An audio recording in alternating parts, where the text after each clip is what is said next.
Hello and welcome to episode 68 of the Ego Chall Podcast. My name is Preston Byers, and as always, I'm joined by my co-host Justin Binkowski. And on today's episode, we have some things to talk about, some of which are not nearly as fun as others, including some pretty big layoff news and some lingering effects from those layoffs. We also have a Major 4 announcement from the Call of Duty League. And we also have a ton of matches that we have to discuss, including the past 10 matches and the last 10 matches of the CDL Major 3 qualifiers that are coming up this weekend. But before we do any of that, how are you doing, Bink? All right. Like you said, we got a lot to talk about, so might as well just jump right in. Top of the show, the biggest story that I think Call of Duty and probably esports faced in the past week. The Guard, the organization that houses the Los Angeles Guerrillas of the Call of Duty League and the Los Angeles Gladiators of the Overwatch League, the organization essentially laid off almost their entire staff, only retaining a very small percentage of who they had previously employed, laid off content, social, talent, and creative teams. Really, there are no employees other than the ones that are very crucial to the day-to-day operations of their respective teams, which is, undoubtedly very unfortunate, and it sucks because, you and I are, we're not just COD fans, we're employees of the esports space. We're fans of esports in general. You don't just like Call of Duty. I don't just like Call of Duty. And people losing their jobs. Some people said that they had just moved from wherever they were living to Los Angeles. They had just relocated, and they were laid off, days afterward. So a really, really crappy situation overall. But how this affects the CDL at the moment appears to be that, according to a report at least, that the Guard, again, the organization, essentially Cronky Sports and Entertainment, the owners of the Los Angeles Gladiators and Guerrillas, Cronky Sports and Entertainment are looking to sell or shut down their Overwatch League and Call of Duty League teams if or they're going to shut them down if they cannot come to a sale. But yeah, it's kind of hard, I think, in this climate, at least with all of the layoffs that are happening in esports, not just related to this one organization, for anybody to really buy in to these multi-million-dollar leagues. Let's get your thoughts on this. Obviously, a lot. This happened, I think, last Wednesday, maybe. It was, not that long after our podcast, so we didn't obviously get to talk about it on the last show. But what are your thoughts on all of this and its possible effect on LAG? Yes, I mean, first and foremost, the layoffs obviously suck. Don't have too much to say on that, but wishing everybody affected the best of luck and getting back on their feet or finding their next gig, all that jazz. So, outside of that, the unfortunate situation around that, specifically as it affects the CDL, this is definitely concerning for the league as a whole. In my eyes in particular, because I mean, if you just Google Stan Kroenke's name, who is technically the owner of the team, or the owner of the ownership group that owns the Guard, and the Yeah. Guard owns LAG, whatever. You Google his name, his net worth is allegedly listed at $12.9 billion. That's a billion with a B, not M. So, he is very wealthy, and you would think that money isn't necessarily an issue, um, in terms of running a team like this. At the same time, the Gorillas notably have gone for, at least on, not on paper, the opposite on paper. We've heard through the grapevine and from reports and stuff over the past couple of years of some of the contracts that have been offered to LAG players and officially, we heard this past year that they signed Arcides and Spart to 3-year deals, and the Arcides contract was never a number was never given, but it was reportedly or allegedly very large because they also had to buy him out from Atlanta FaZe, and then they signed him to a 3-year deal, which is this is the first time CDL teams could sign players to 3-year deals. So Arcides in his own right earns the right to have a contract like that, but then you look at the other hand where Spart isn't even playing for LAG and didn't play beyond the first major this year, although he won an event for the team last year when he was presumably on the league minimum. So getting off track a little bit there, but the point being is that LAG entered the league as one of these teams that one of the franchises that didn't really have a background in esports when they entered the CDL. It was one of these big ownership groups just, coming in from the real sports world to give this CDL thing a shot. And, based on what I'm seeing with the financial situation, at least, just based on what Kroenke has, you never know what he allocates to the team and whatnot. He owns the Avalanche, the Rams, is it the Nuggets? He owns Arsenal in England. he owns a ton of different professional sports teams as well. So it's not like LAG is the only franchise he's got to pay for, and it's not even the only esports team that the Guard was in, because they have Valorant and also an Overwatch League franchise. So it's a complicated situation, and obviously we don't have all the details, but it definitely is concerning in my eyes that a major player like this, obviously they haven't had the best results, but just I feel like they did a good job as developing a brand.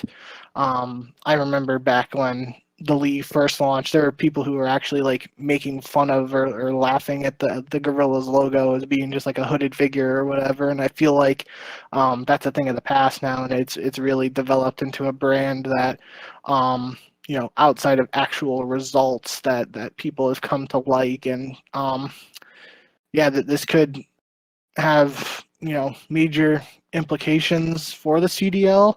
At the same time, we've talked about expansion numerous times on this podcast, and if you have teams that are backing out and not being willing to stay in the league long term, that makes the prospects of expansion even tougher. But in this potential report, I think it was by the Esports Advocate, claiming that the Guard will look to potentially sell the Gorilla spot. If that's true, then that opens up another CDL franchise for a team that or another organization that's interested in joining the CDL. We've heard stuff. The first name that comes to my mind is Rise Nation. Like we've heard multiple times they're interested in potentially entering, and that's just one example. But there's a lot of potential outcomes and results to all this. I would personally love to hear an official statement from the Guerrillas on all of this. I don't even know if the Guard ever gave an official statement on the layoffs, let alone the report. So that might be wishful thinking, but I think this is just a gut punch to the league, and it's something that we're gonna have to wait a couple months now to see how it all plays out.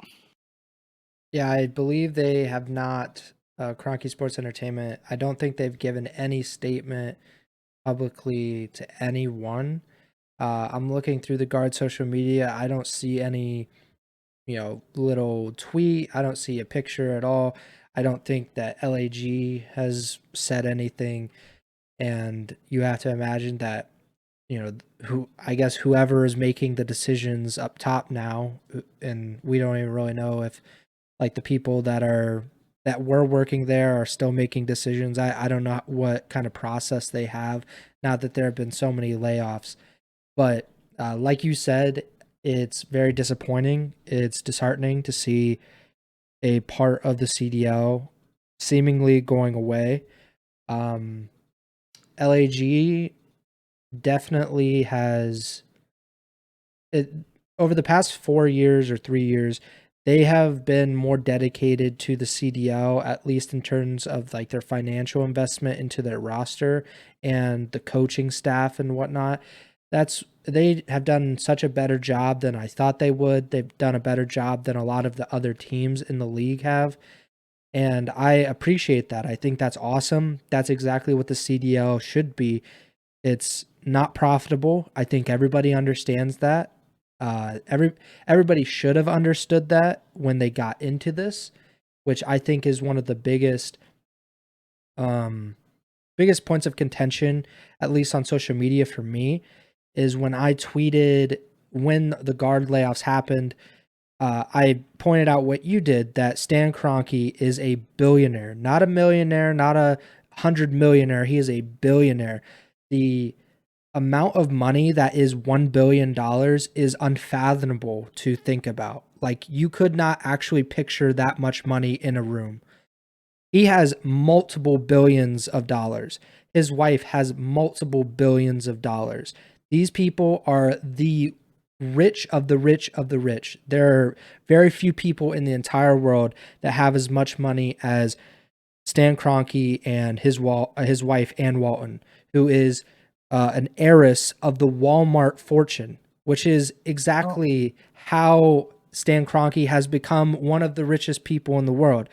So when I see people that are in my mentions saying you don't become a billionaire by continuing to pour money into something that isn't making you money, that's not how Stan Kroenke became a billionaire. He became a billionaire by signing a marriage certificate and having the Walmart guy, I believe his name is something Walton. I forget what his, I used to work, Sam Walton, I believe, used to work for Walmart, hated it.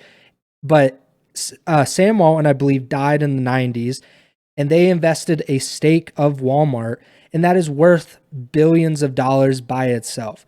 So don't come to me, don't come to anybody and try to give us business advice on why Stan Kroenke should get out of esports and completely lay off people without any sort of warning and just completely gut your esports staff. Don't come to me with that, because that's just a lot of crap.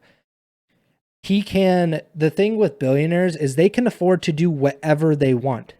You think that this esports operation, paying guys to play Call of Duty, paying people to post social media posts on Twitter, you think that is anything more than like the tiniest pinch of a drop in the bucket? There's no way that makes any considerable difference to them. But I guess it's just whatever. They don't care anymore. They don't have any desire to be involved with esports, which I think is a mistake on their part. And at least for me, I'll always remember that. I'll always remember the people that backed out on esports, that didn't believe in the vision of like Call of Duty esports or just the competitive gaming scene as a whole. I'll remember that. I'll remember the people that stuck around and continued to fight through it when maybe it wasn't financially beneficial. And I'll remember that Stan Kroenke backed out and his team backed out when they didn't need to. It's not like he's going broke tomorrow if they spend money paying Arcides to play in the CDL.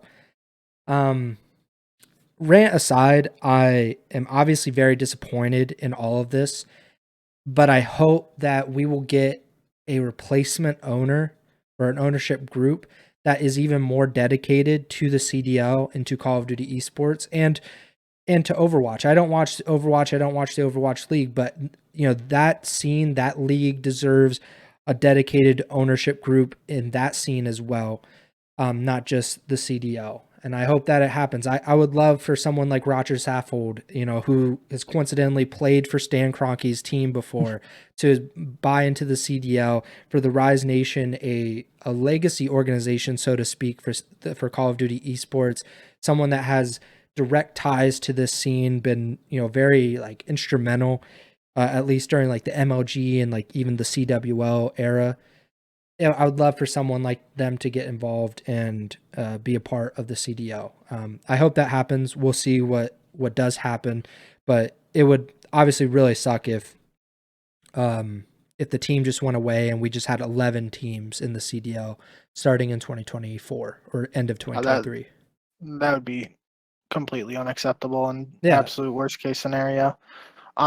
I will say too, like obviously this isn't confirmed that LAG is definitely leaving. This is just reports, so there's still a chance that although the layoffs have happened, that there's still a chance LAG could remain in the league moving forward. But obviously we're gonna have to wait to see what happens there. I will say too, you made a note about profitability too for the league.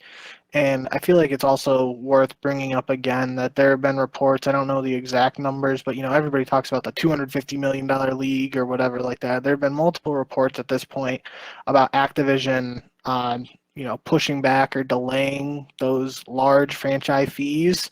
So there's even a good chance that LAG hasn't paid close to the 25 million, let alone like maybe 5 million for actually the franchise slot. Um, Now, obviously, they have been, as we've pointed out, they've been one of the teams that have made multiple roster changes when necessary. They've based on what we've heard, paid their players well, and they haven't been afraid to spend money. So obviously, outside of the actual franchise fee slash investment in they're still paying a lot of money to operate the team, pay their coaches, players, all that stuff.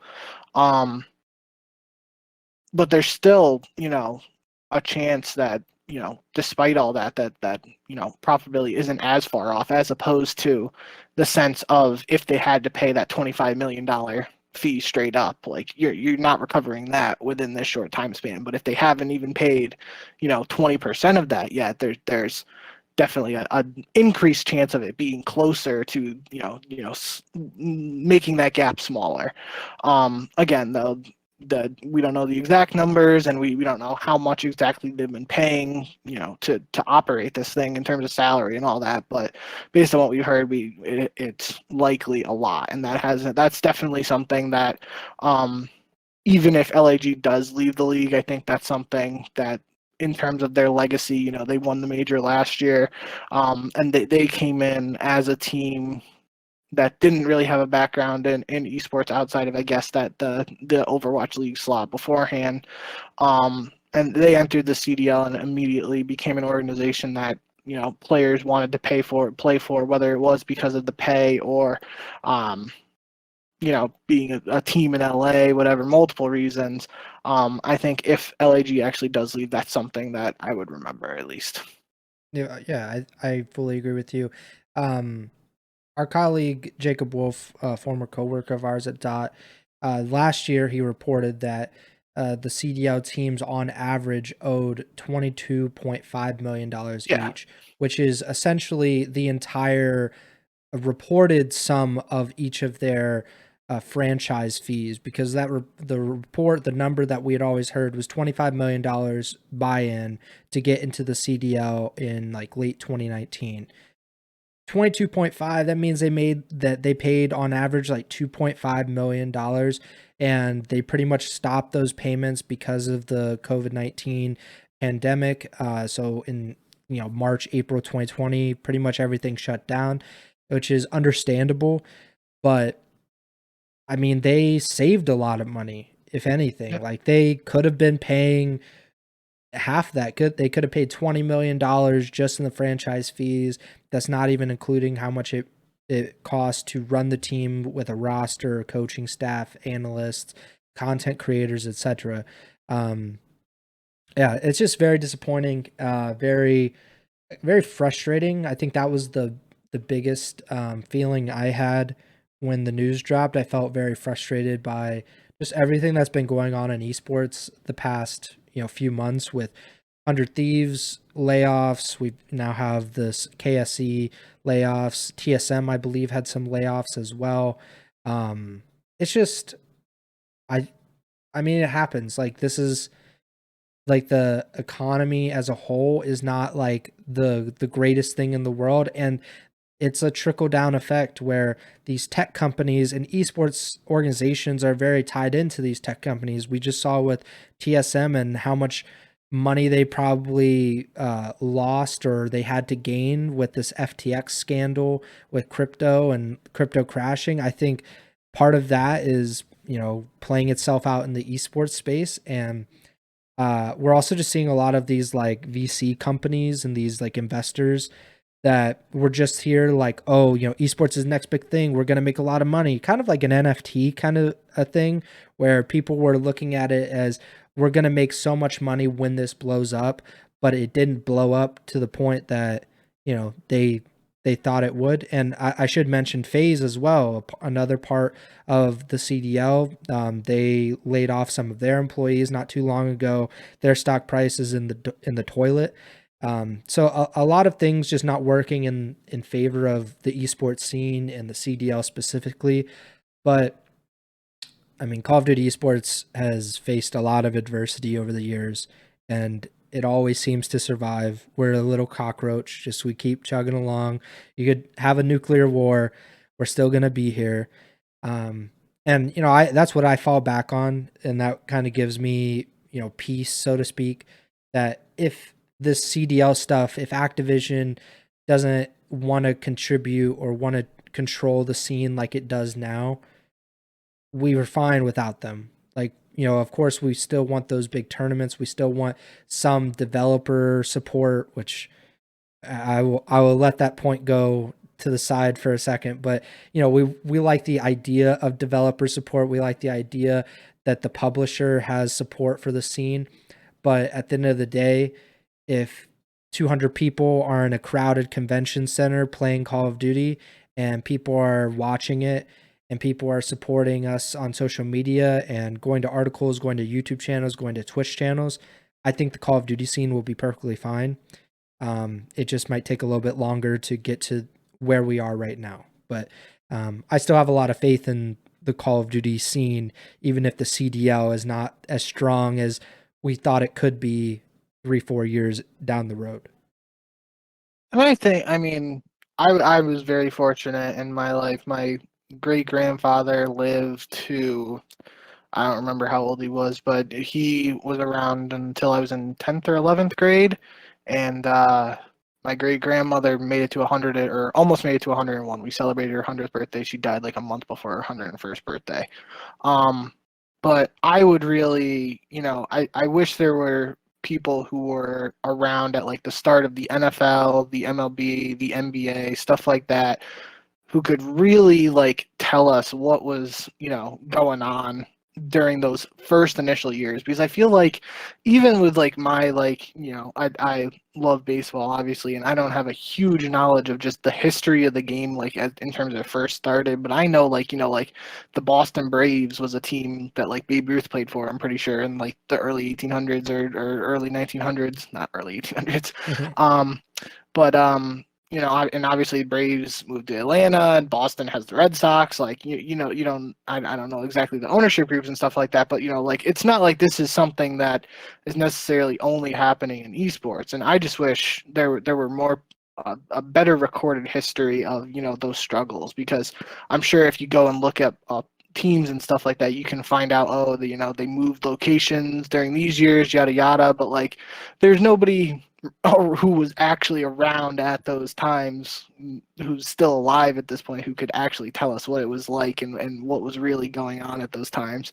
And I think that's something that'll at least be unique about the CDL, no matter what the history of this league or the legacy goes. Like, and there are people, hopefully the CDL is going on for 100 years, and with the internet now, that this stuff will all be archived and stuff. And obviously, I'm not saying people are going to be listening to our videos, but I know Hex has talked about it on his podcast and stuff, that like the history of OpTic is going to be, it'll be there on YouTube for years to come and stuff like that.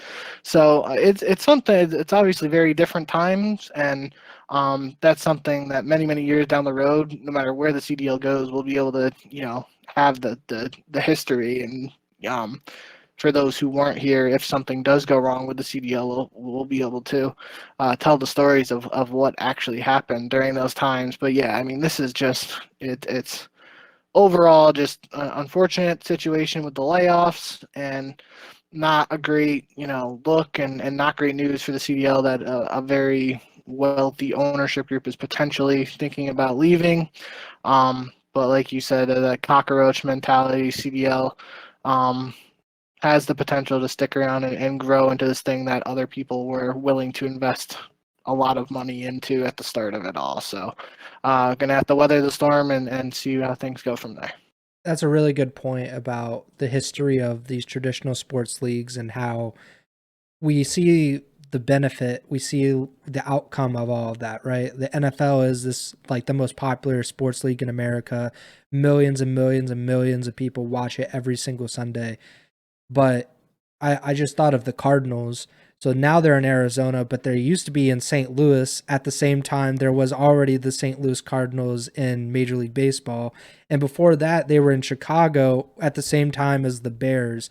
And you have, I think of the NBA, and if you've seen like Winning Time, the HBO series about the Showtime Lakers, before like Magic Johnson and Larry Bird came into the NBA, the league was not like in great standing. Like Dr. J really helped the league become like a cool product. It was a lot of like pretty like lanky white dudes just awkwardly dribbling the ball in the NBA, and then Dr. J came around, and then Larry and Magic became like superstars, and that helped take the NBA to like a whole new level. But even then, like we've seen since the 80s in these different sports, I mean, you could speak to like baseball. Baseball took a big hit with the lockout, and the thing that helped it after the lockout was like Mark McGwire, Sammy Sosa, Barry Bonds juicing up. They're going to be 300 pounds of muscle and crushing balls 600 feet into the ocean. Like those things helped the leagues, in that league specifically.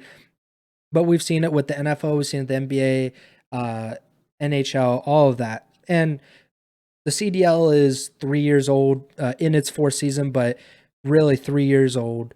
And there's still like esports in general is just very new.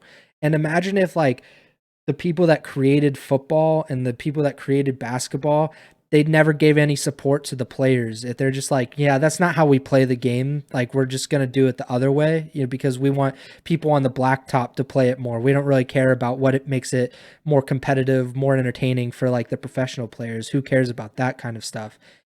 That's kind of what we're going through in Call of Duty, at least. And there's other esports that are struggling just as much. I mean, I think Nintendo has been very like divisive among like the Smash scene just for like their lack of support. But I fully agree with you on the traditional sports stuff. That's, I mean, we're really like in the 1940s for this stuff. We're still in the dark ages, and there's a really good chance like in 30 years when we're old heads and we got gray hair and we're talking about the good old days when Aches and Scump were playing Call of Duty, and we'll just be watching esports with hundreds of thousands of people or millions of people maybe, and that would be awesome. It's, a pipe dream, but there's still a lot to be positive for in Call of Duty. Yeah, Um, that's all my point really was for that, is that you can there's just no way to you know really know. We can go back and look at all these teams that moved locations and stuff like that, but I would love to be able to actually talk to someone who was there for year 3 of the NFL and to see how many potential ownership groups dipped out of because like, oh, what's this football thing? Like maybe this isn't worth it. And then you got Joe Smith down the road, whose great great grandfather could have been the owner of the I don't know, the Fresno Guerrillas or whatever, and his great great great grandfather decided to dip out on the NFL in year 3, and now it's all, he could have been a billionaire, but he's not. So, those are things we'll never know. But at least in Call of Duty, we potentially have that history. Another thing that we should talk about before we get into the matches, Major 4 of the Call of Duty League, which was originally scheduled to take place in New York, which would have been perfect for Bink. Bink probably would have hit his second major of the CDL season. New York had to back out, said that they couldn't host it. But now we have a new location. We have a confirmed date for it. So CDL Major 4 will take place in Columbus, Ohio, my hometown, from April 20th to the 23rd. However, there will be no fans in attendance, very similar to the Pro-Am from last season when we had some of the top challengers teams and the 12 CDL teams playing from, I believe, like one of those gaming venue things, where almost like a PC Bang in Korea. Um, so there wouldn't be no fans there, unfortunately, but at least we have some confirmation about where and when the tournament will be. Your thoughts on Major Four taking place in Columbus? Yeah, I mean, I would love for it to be in New York. I probably honestly would have went to that and not gone to Boston instead, just because I have a lot more friends who live in New York still. So I could have stayed there. I wouldn't have even had to pay for a hotel, and would have just been probably a little bit of closer drive too. All that personal stuff aside, I think we kind of talked about this whenever the initial report came out about potential locations for Major Four and champs. I think we said Anaheim would have been cool. Yeah, But we did, I don't remember how exactly we worded it, but we definitely brought up Columbus as just a potential spot just because we know like Esports Arena operates there or whatever. And Esports Engine. um, sorry, yeah, Esports Engine. And um, obviously there was champs there in 2018. A lot of Nah, history for Call yeah. of Duty there. So, so it makes sense it's there. It's definitely unfortunate that fans won't be able to attend. Um,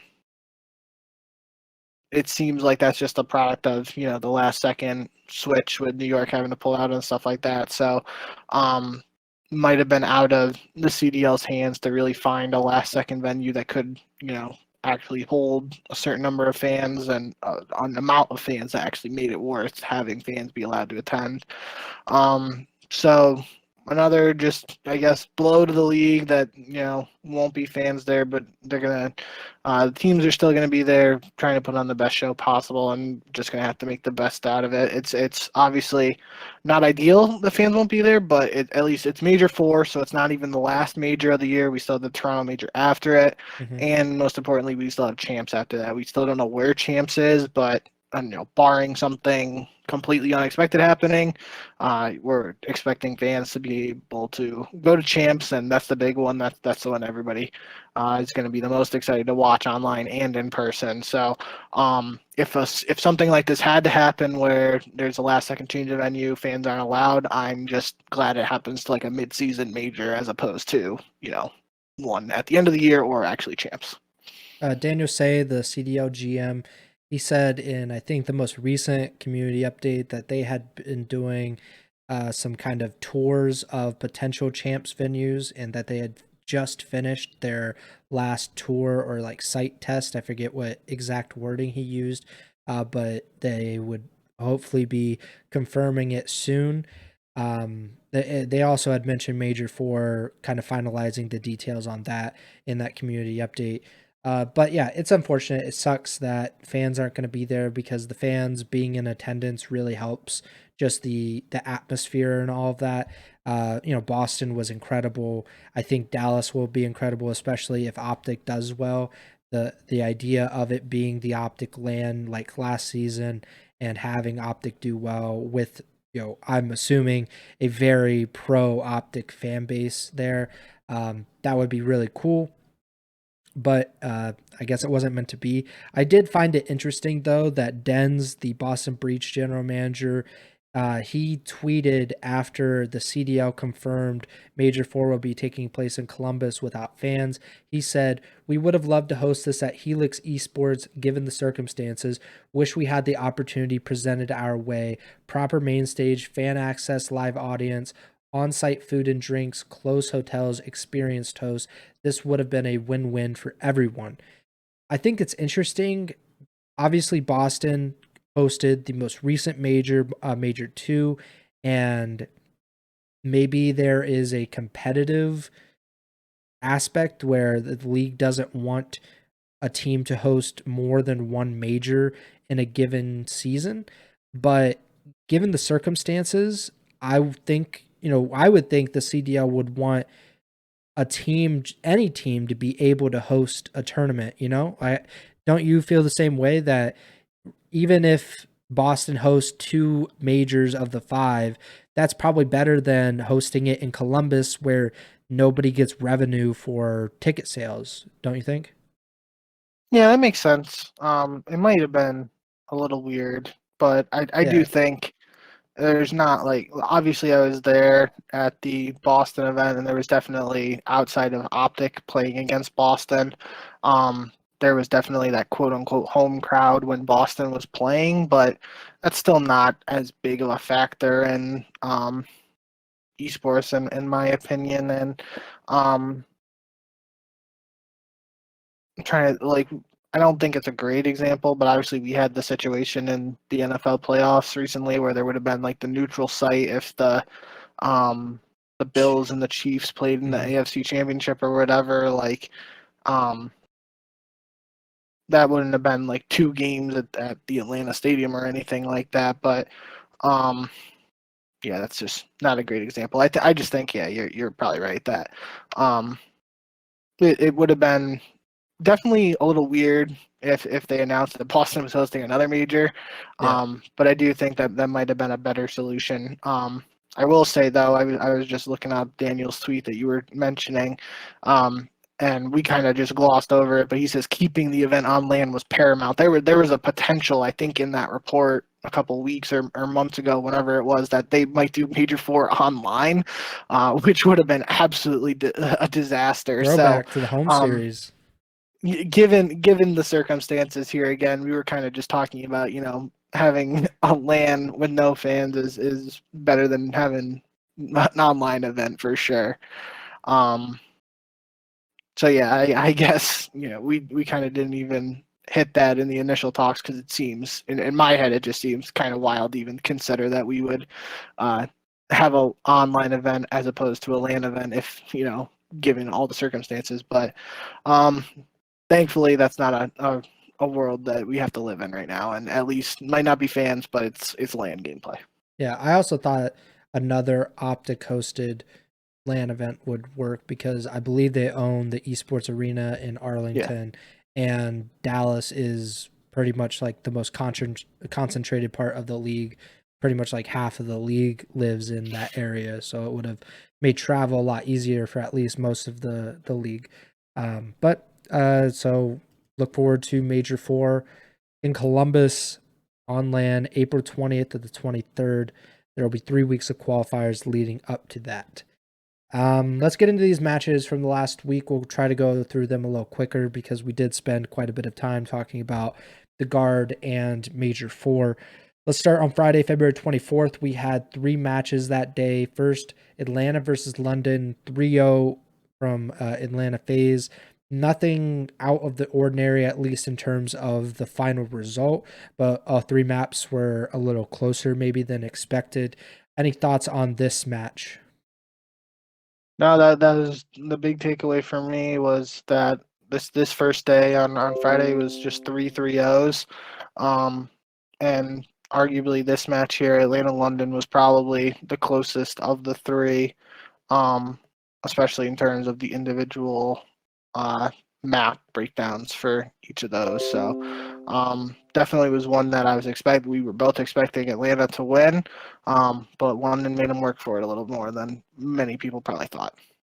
Toronto versus OpTic, something we both got completely wrong, but no fault through our own of our own. I think Toronto 3-0s OpTic, and I really I just think like the effect or of the aftermath of this match was even better than the match because you had Nameless after the match pretty much say that Ghosty should not have been brought into the roster and that Illy should be in the roster. And I tweeted about it. I was like, I think this is premature, but I'm here for the drama because I know how people are going to react to that kind of talk, especially after one match, their first loss with Ghosty. Your thoughts on this match and kind of what came afterward? Yeah, I think this was a really good showing out of Toronto. We got both Toronto matches wrong this weekend, and they just recently went through their own change with bringing in Hixie for Standy. Mm-hmm. So we're getting a little bit more of a sample size out of the new Toronto roster, and they went up against OpTic in New York, which although OpTic recently had a change as well, but still two tough opponents for Toronto on paper, and they were able to 3-0 both of them. So Quality wins for Toronto, this one in particular. Dashy struggled in that map 3. And Toronto had a bit of a comeback in the map 2. I forgot to double check it, but I think it was a 5-2 comeback to win 6-5. But they dominated the hard point, which was, if we look, I'm just going to scroll through the results real quick again because I know exactly where it is. Yeah, so Toronto with Standy lost that Greenberg Hotel Hardpoint 250 to 242 to Boston. That was the last match they played with Standy, and it was the match that Beans went like 12 and 28. Could be wrong on the exact numbers, but Beans significantly underperformed in the match. Boston was able to beat Toronto regardless of that. And then we see OpTic in the debut of Ghosty. They win Greenberg Hotel 250 to 127 against LAG. So it was a match we technically, although Toronto makes the change after it, Toronto did play it against Vegas in their first match with Hixie, and they won 250 to 148. So it was a match we saw both iterations of this lineup, at least small sample size, win somewhat convincingly. So it kind of might have been like, a battle to see who could play the best on it, and Toronto convincingly took it. So will be interesting to see if that's a map we see Toronto continue to play well on with this iteration of the lineup. And I think too it's important. We kind of talked about Hixie coming into this lineup and being more of a role player, in my eyes at least. But obviously it's working to this point. He had the only negative KD on the team, but he allowed Scrappy to drop a 1.43 and Kleenex to drop a 1.33. So even if Hixie isn't putting up the numbers, he's obviously bringing something to the team that's allowing these guys to, saying it allows them to pop off or whatever might not be the best terminology, but hopefully you guys listening understand what I'm saying. That it seems like this new system with the new team, Brandon Hixian might be bringing out the best in his teammates, which could just be speculation. We'll still have to see, but I think it is interesting to know because I did that breakdown of the numbers, at least how I think Toronto should perform numbers wise in the last episode. Toronto 3-0ing OpTic and 3-0ing New York the next day is really wild. It's not that we thought Hixie was a bad player. I think both of us admitted that we didn't really know that much about him, or at least how much like of an impact he would have to start.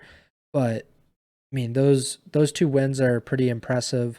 Of course, OpTic is, like still figuring it out probably with Ghosty in this lineup. And New York, I think, is just a really good win. To New York's probably, I would say definitely a top 3 team in the league, and they were 3-0'd by Toronto. I mean, that's just really impressive. I don't know how much it says because of the online nature of it, Yeah. but as far as online results go, that's very strong to beat OpTic and New York in back-to-back days, and very convincingly.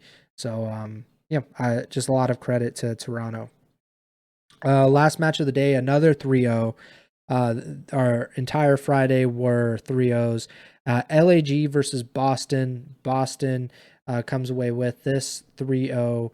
I mean, nothing really popped out to me, but anything pop out to you? Nope, I just remember this being another quick series on that Friday. I don't think anything really stands out to me. I think we look at the numbers again. Beans went 50 and 38 in the series for Boston, led the way with a 1.32 KD. Seems like, outside of that initial match against Toronto, which to his credit, although he struggled, they still won. It seems like Beans has been posting better numbers since then. So I think that's good for, obviously him and Boston as a team, but I think for his stock and people saying like him being a strong prospect and stuff, I think it's good to see him producing like this to kind of, show what he's capable of and what challengers players potentially are capable of as well. Yeah, and we might just see Boston as a whole become more more gelled. I don't know what the right word was. Like the chemistry comes together a little bit more. Of course, that Method's retirement probably threw a wrench in their plans. The ideas they probably had for their roster probably did not go according to plan. But I think Boston's looked pretty good. Maybe they can sneak out a top 4 finish at a major if they're able to win. If they're able to just get into the winners bracket, I think they could probably do some damage against at least some of the middle teams. Um, any thoughts on New York, Toronto? We've talked about it a little bit, but Toronto 3-0 over the Subliners. Yeah, I just, outside of what we said, another quality win for Toronto. And again, looking at the numbers, clean Hicksy drops a 0.71, Kleenex drops a 1.25. So if that sub duo is working in the way that where Hicksy is doing whatever numbers wise and it's just allowing the tissue to be an issue, like I feel like that's only beneficial to Toronto as a whole. So, people can talk about KD, as we've said many times on this show. KD isn't everything, and I think Toronto, or at least Hicksy, from an individual standpoint, kind of proved it with these 2 wins in particular, where it doesn't really matter what numbers he puts up. A team's getting the dub against 2 quality teams. Next match was the first non 3-0 result of the weekend. Seattle versus LAT. We both picked the Thieves. The Surge kind of surprised us last week by actually winning. But they reverted back a little bit here. They win that opening hard point, and then they lose the search, which was very expected of them. And then they ended up losing really close control and another close hard point. Your thoughts on this, considering Seattle came into the week with a lot more momentum that they've had than in like a month? Yeah, I think might have been a different story if Seattle came out and took a strong map 1 victory against the Thieves there, and if they were able to build that momentum, win another search, which that was outside of Seattle actually winning a match in the previous week, they actually were able to win an online search for potentially the first time. I know it was like a losing streak, but I'm pretty sure they were like 0-11 or whatever, so I think it was their first online search win at that point. But regardless, yeah, I think LA Thieves were able to show the resilience that we saw at Major 2, right? They 3 gritty map wins after map 1, 6-4 in the search, 3-2 in the control, and 253, 235 in the map 4 hardpoint. So it was a good win for LA Thieves, but it wasn't a performance where Seattle just necessarily got blown out, right? We've talked about Seattle multiple times in recent weeks, and they put up a fight here, which is good to see. And that seesaw we've talked about of Seattle going up and going down, even if they lose here, that's still better than under some of the other performances we've seen out of them recently. Yeah, certainly. Florida versus Boston next up. We both picked Boston. Of course, Florida snapped their losing streak. They win a search and destroy, and they defeat the Boston Breach, which is even more surprising considering the previous day we had seen Boston pretty convincingly beat the Guerrillas. And I think even with the Guerrillas not being good, I don't think that there's much of a difference between LAG and Florida. What do you think of this Florida win over the Breach? It was the big cap revenge game. We've always talked about the power of a revenge game in the CDL. But she was on the other foot in this situation because obviously Boston had a Florida match earlier in the year, which was Awakening's revenge game, but although he wasn't dropped by Florida or anything like that. This is Capitol's chance to beat the team that let him enter the CDL. I think he did like a post-game interview with Puck and said there's no like hard feelings or anything like that, so it's all just banter, that the revenge game concept. But jokes aside, it was an important win for Florida because it was at that point a 13 consecutive map streak of them losing, I believe. So we kind of talked about it in the last week. It was, yeah, they went up against Atlanta and New York, so they literally had to play their first two matches against the Major 1 and Major 2 teams, and I think they got 3-0'd in both. So very tough matches for a new roster, just, getting their feet wet. But this shows that the Florida team does have some potential. Um, it's just gonna, it's a uphill battle for them from here because um, they just want to avoid another situation where I know last Major 2 they literally went all the way to Boston and got 3-0'd by I think LA Thieves, and it might not have been the Thieves, but they lost 3-0 in their first match of Major 2, and that was it. They were done, and Major 2 is done. So they're going to want to try to avoid a similar situation at Major 3 because at least if they can find a way to start in the winner's bracket, they will at least get to play two matches. Yes, they were 3-0'd by LAT in the first round of the losers bracket at Major 2. Last match of Saturday, Atlanta versus Vegas. Nothing out of the ordinary here, except some history on the line here for Atlanta. They had won heading into this 10 straight search and destroy maps, and we've talked about it before, but Vegas, that's pretty much their only good game mode is search and destroy, and Atlanta was able to beat them in the first search and destroy of the series, even though Vegas did take a respawn off of them, which is probably the most surprising part of this series. Your thoughts on Atlanta winning this match, now tying the all-time CDL S&D record for 11 straight map wins in a row, and Vegas winning a respawn. Yeah, so I think just for clarification's sake, I think there's some confusion around the CDL S&D streak just because I feel like the broadcast was saying that it was broken and then Breaking Point is saying it's tied. So I'm interested to see the next time Atlanta plays if we get official confirmation on what the actual record is. But I think, Breaking Point does a good job with stats. So I'm kind of leaning towards them having it right at tying it at 11. Either way, though, FaZe best search and destroy team in the game, so I fully expect them to continue their streak. Before I say that, I mean, I do want to see who. Oh, I think their only matches against OpTic, so might be a little tougher than if they're going up against somebody else. But nevertheless, it was interesting that Vegas was able to steal a hard point off. But we have talked about Atlanta having not necessarily struggles, but when they're playing so good in search and destroy, the hard point is just behind that, and it's I'm trying to think of exactly how Slasher worded it when I talked to him in Boston, but it was basically like it's not like we're struggling in hard point, but it's something that they want to continue to work on, and although they want to continue to work on everything, it was the hard point in particular. So might be some stuff there still that Atlanta's trying to figure out. But if they continue this dominance in search and destroy, they should be fine. And obviously that was the case in this series.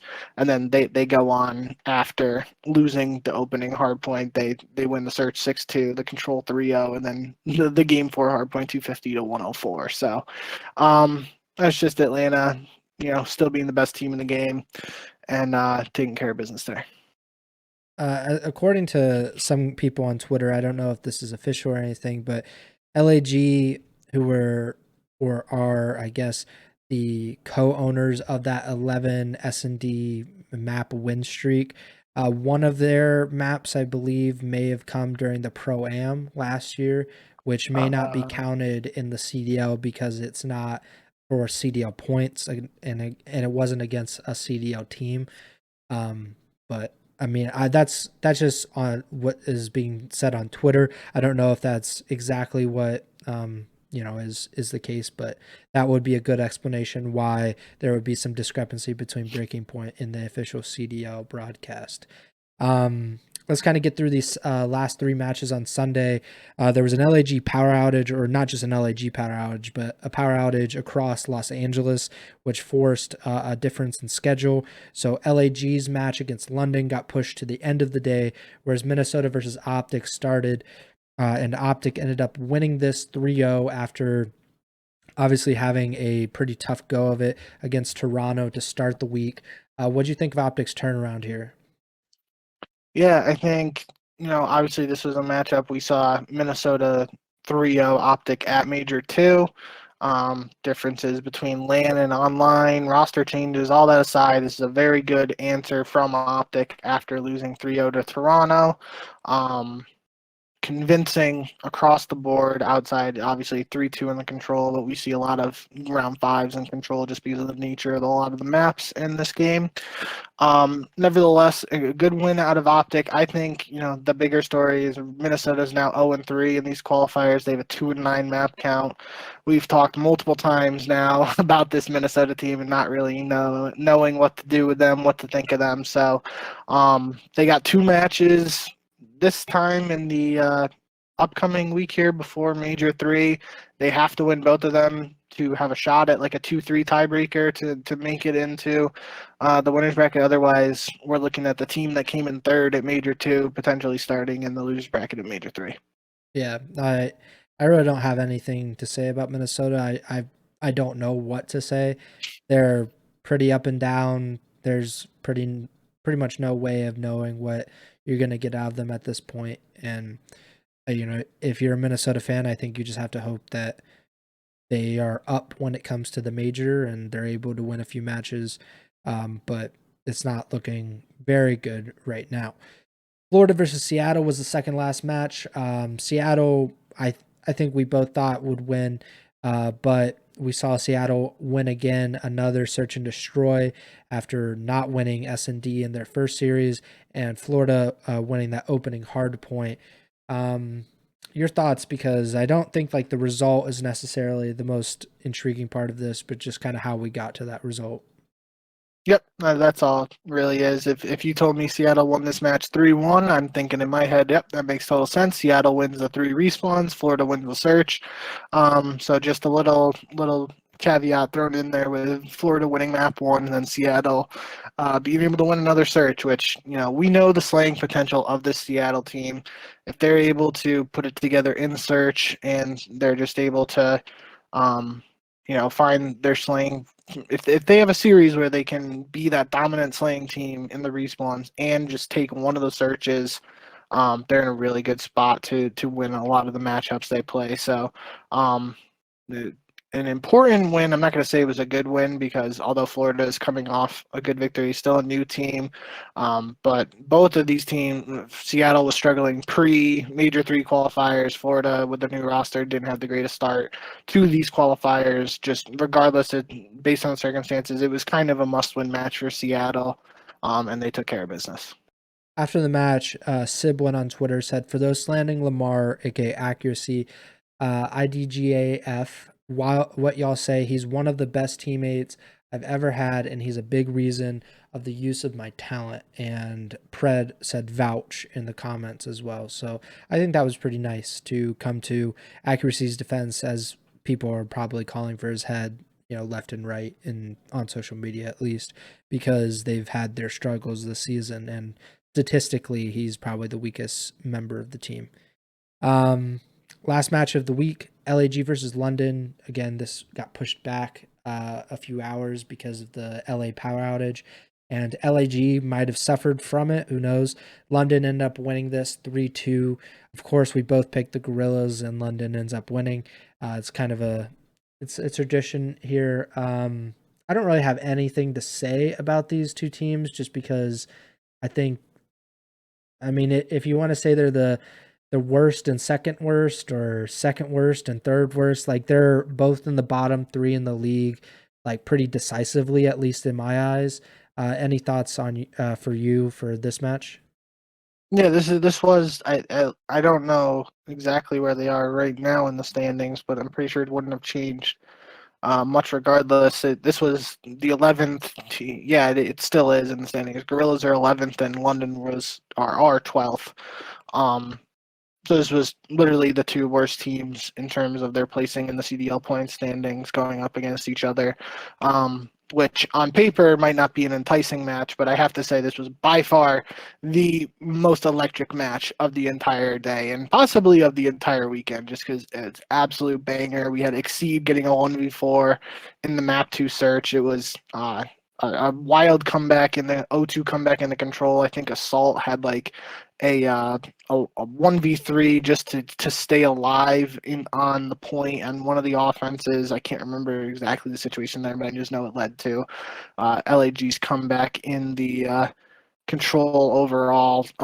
It is worth mentioning London won both hard points in this, and then they take a game 5 round 11. So this was just an electric series that many people probably wouldn't have thought would be, as exciting just based on where the two teams are in the standings. The only overarching point I think there really is to make from this is just maybe the LAG roster honeymoon is over. Just like I was saying, LAG losing 2 hard points to London is kind of a red flag to me, just because when this new team formed, they were really strong in hard point in those major 2 online qualifiers, and now if they're struggling in hard point, that just has massive red flags for me, because who knows what's going to happen with this team going forward, and based on the reports and stuff like that, maybe LAG slash the guard slash Cronky Sports and Entertainment don't want to spend any more money, and this is the roster we see for the rest of the year. But that's definitely a concern, just based on, at least initially with this team, how good they looked in hardpoint at the start. To see them drop into matches or 2 hard points in this series in particular against a team that's at the bottom of the standings too, is definitely a concern in my eyes. I think some people were calling it the blow it up bowl because of their low rankings, and it makes sense. I don't really know what the solution is for either one of these rosters long term. And for LIG, there's probably no solution because of all of the organizational stuff they would have to go through. So I think if LIG can't figure it out with this specific roster, or like their bench players, it's kind of over. Like their season, it will, like it's kind of a slippery slope. It just keeps snowballing, essentially, to mix metaphors. It's it's gonna be tough, but at least they have some bench players which they could swap in and out if they choose to do that. So pick them. You went 6-4 this week. I went 5-5. So you have a 4-match lead. You are 52-40. I am 48-44. So we're both still over 500. And let's go through these next 10 matches as we wrap up the major 3 qualifiers. Friday, March 3rd, Seattle versus London, Vegas versus Minnesota, and LAG versus Florida. Starting with the Surge versus the Royal Ravens. I think we both have to go with Seattle, right? Absolutely. I'm not picking London. Which means London will win that. So bet that, but bet your life savings on it. Vegas versus Minnesota. Oh, I mean, I still think Minnesota, but I could see Vegas pulling this out, considering they took a respawn off a FaZe. I still think they're one of the better Surge teams, but I'll go with Minnesota. All right, I'm going Vegas, baby. Final match of Friday, LAG versus Florida. Again, just like impossible to pick on that. I'll say Florida. They've more recently shown potential, but I don't really know. Yeah, I'm going to go with Florida too, just because, I'm not liking what I saw from LAG, although it was a tough match in that last one against London. Losing 2 hard points to London is a concern, and I think if Florida has that ability, we saw them, win a hard point against Seattle. If they can do that, they should be able to win hard points against a struggling LAG. That's a real online game, though. LAG versus Florida. True. Saturday, March 4th, Minnesota versus the Los Angeles Thieves. Got to go with LAT. Yep. LAG versus Vegas. I'll go with Vegas, but Vegas is winning champs, baby. There's a real chance that does not work out. I guess there's a chance that LAG goes 2-0 after we've been talking like how disappointing they've been recently. I'm picking Vegas to go 2-0. That's going to be the title of the podcast next week. Book it. Toronto versus London. Toronto definitely has to be picked. Yep. I mean, it'd be ridiculous if London beats them after Toronto just 3-0'd OpTic in New York. And speaking of OpTic in New York, they play in the final match of Saturday. I'm going to go with New York, but I'm very excited for this match overall. Like, as just something to watch the community, watch the social media. What happens after this is going to be pretty fun, I think. Yep, I'm going to go with New York too. Final three matches of the qualifiers: Seattle versus New York, Atlanta versus OpTic, and Boston versus LAT. Starting with the Surge versus the Subliners, I think I have to go with the Subliners, but who knows what kind of Surge show up. I'm going to take Seattle here. Just I got a gut feeling. We've seen this matchup a couple times this year now, and I just something's telling me Seattle for this one in particular. So we'll probably be wrong, but I'm going with them. Atlanta versus OpTic.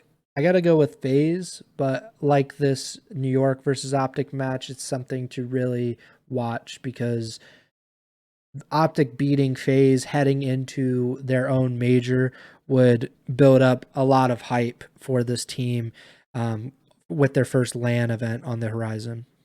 Yeah, and you got to think too. I'm going to go with Atlanta in this one as well. If we are correct in those predictions with New York playing OpTic and Atlanta playing OpTic, we both have OpTic losing those. If OpTic go 0-2 heading into their own major, there's Probably the in the loser potential. bracket. There's the potential they fall to 2-3 and could be in the loser bracket. They're 2-1 right now with a 6-5 map count. So even the map count isn't great, probably mostly because of the 3-0 loss to Toronto, where they don't get any map wins there. So tough spot for OpTic. Again, we talked about it with Florida, so it's worth mentioning too. They're going to be playing the Major 1 and Major 2 champs this weekend, so definitely not easy matches. But if OpTic wants to win their home major, they're going to have to play these tough teams at some point, presumably on LAN as well. So good test for this new OpTic squad either way. I'll take Atlanta though. Final match: Boston versus LAT.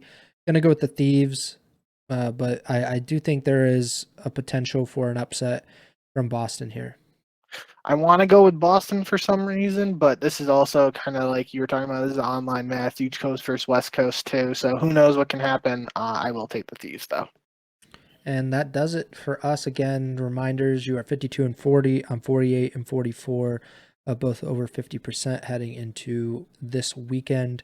Make sure to subscribe, like, or follow the podcast feed wherever you're listening or watching on. We're on Spotify, Apple Podcasts, YouTube, Google Podcasts. I believe we're also on Amazon Music now as well. Make sure to give us a 5-star rating wherever you're listening or watching on. Give us a thumbs up on YouTube. Subscribe as well. Follow us on Twitter. He's at jbink with 2Ks. I'm at Pres Byers, and the podcast Twitter is at Ego Chall Podcast. Next show next week, probably March 6th or March 7th, which means that that'll be the live stream.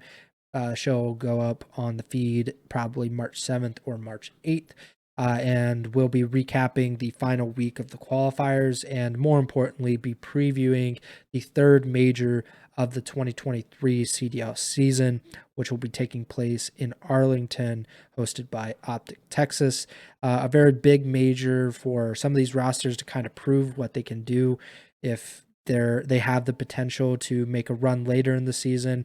Probably going to spark some roster changes as well. So a very exciting and turbulent time for a lot of the teams in the CDL, but something to really tune in for and to keep coming back to the Ego Chall podcast. But that does it for me. Bink, take it away. Yep, short and sweet. Thank you guys as always for tuning in. Had a little bit of a longer topic or longer episode just due to the nature of some of the topics, but hope you guys enjoyed. Looking forward to this final matchups heading into this weekend before we get to Major 3. Should have a lot more to talk about next week, so hope to see you guys there. And as always, remember to send the chow.